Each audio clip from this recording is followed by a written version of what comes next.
I ask every client the same question, and it doesn't matter what they came in for: chronic anxiety, pain, a relationship that's draining them, difficulty at work, the neighbors drive them crazy, no matter what it is.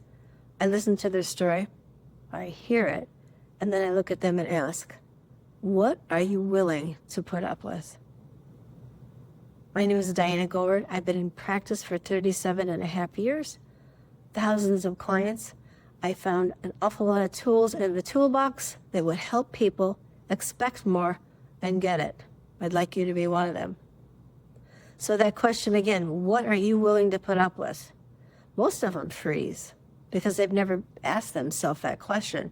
They've been so busy surviving in the situations that they're in that they never stop to ask, why are they still in it?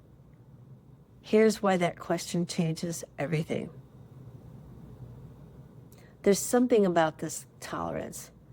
It's an invisible force when you're in it. You don't wake up and say, I think I'll tolerate being dismissed today. You don't journal, I'm going to accept less and I'm going to call it compromise. Tolerance is elusive. It doesn't announce itself. It settles in slowly, like the volume on a TV that kind of creeps up. One day you realize you've been shouting to be heard and you can't remember when it started. Here's where it gets dangerous. When I ask a client what they're willing to put up with and they cannot answer, it's not because they don't know. It's because they've renamed their tolerance as something that's noble. Like, I'm being patient, son. I'm being patient. I'm just working on my patience. I'm giving them grace. Oh, relationships take a lot of work. Those aren't lies, but they can be covers. So before we get into the R.E.I. formula, scan that QR code or use the link in the description to start your personal rewiring. So first we need to recognize. So let me give you the test I use in my practice. If your best friend described their relationship using your exact words, same complaints, the same justification, and the same exhaustion, what would you tell them to do? You tell them to leave, you know you would. So why is this different for you? That gap between what you'd tell someone you love and what you're accepting for yourself, that's where that belief is hiding. So here are 3 disguises tolerance wears most often. Number 1, but times are really good when they're really good. Translation, they're good just often enough to keep me hoping. 2, I'm not perfect either. That translation is, you convinced yourself that you deserve the bad parts. 3, it's complicated. Usually silence comes after that one. You're too exhausted to admit that it's actually very simple. It really hurts to be there, and you're still there. That's what makes tolerance dangerous. It's not the pain itself. It's not even the story you tell yourself to make the pain acceptable, and that the story was written long before you met this person. Let's start this again. That's what makes tolerance dangerous. Not the pain itself. The story that you tell yourself to make the pain acceptable. That story was written long before you met this person. Let's work on exposing this. Let's look at where the tolerance was born. Here's a data point that's of interest to you. Children don't learn what they deserve. They learn what they can survive.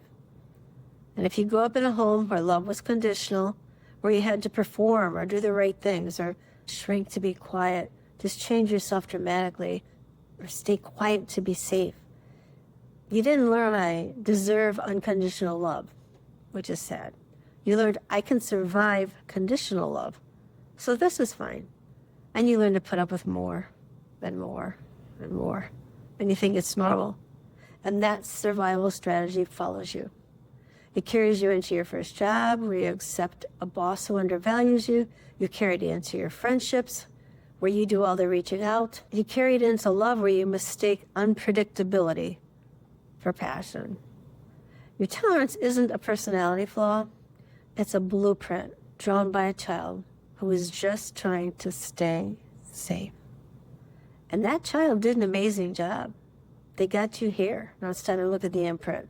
Okay, so let's run through the formula. Write down 3 areas of your life where you feel frustrated. No, we're not going into devastation, not crisis, just frustrated. that low-grade exhaustion that's been there so long that you barely notice it anymore. Could be your relationship. Could be work. Could be how someone talks to you. Now, and this is the hardest part for each one. Ask, what am I tolerating here that I've been calling normal? It's a really challenging thing for most people. As I look at this, what have I been tolerating here that I have accepted as normal behavior? And a lot of people have no clue how deeply this has inundated so many parts of their life. But at this point, we're just asking you to write it down. Don't edit it. Don't soften it. Don't add but. Just add more and more of what comes out. Those are all little truths that can be rewritten, and we move forth. Now, the answer is always a belief. I'm not worth better treatment. This is as good as it gets.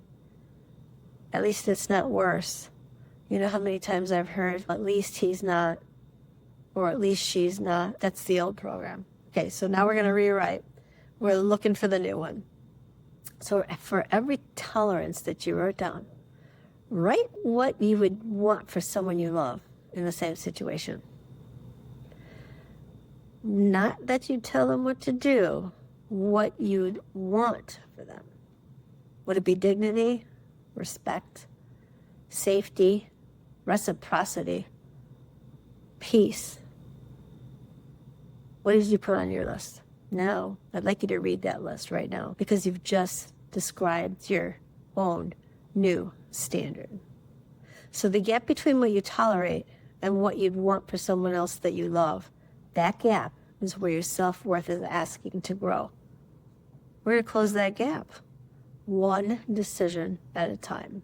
So if you'd like to continue your personal journey to health and wellness, use the QR code on the screen or look in the description below for the link. And it's good for a 15-minute conversation with me for free. In closing here today, the first time you say, this isn't acceptable to me, and you say to someone else or to yourself, you're not being difficult, you're not being demanding. You're updating a program that was installed before you had words to question it. And remember, that's not weakness, that's awareness. And awareness is where everything begins. So if this hits home, please subscribe, like, and share. I will see you in the next video.